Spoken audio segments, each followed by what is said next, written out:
Hey, it's Mike. Welcome back to the channel. Got some super exciting content for you today. Out here doing a walk late in the afternoon. Came across these two John Deere tractors getting some work done. We didn't get to see this one in action, but we did get to see the 4040. So we're going to roll some footage of that. You can check it out. This is the iPhone 17 Pro Max, 4K, 120 frames a second, using that Telesin grip that I was able to zoom out 3x. So still on the fence whether I'm going to keep that grip or not, but check out this 4040 doing some really late season hay baling. Didn't get to see them cutting it, but we did catch them filling up a wagon or so. So check it out, let me know what you think, and as always, thanks for watching.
Hey, so I left the house today with only the iPhone in hands, but got a chance to check out this. I didn't see this one in action, the 3255, but we did manage to see the 4040 with the hay wagon behind it. So this is the iPhone 17 Pro Max.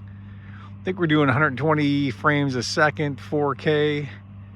I am using this Tellison grip, so he's coming back for one more pass. So let's get this 4040 in action here still.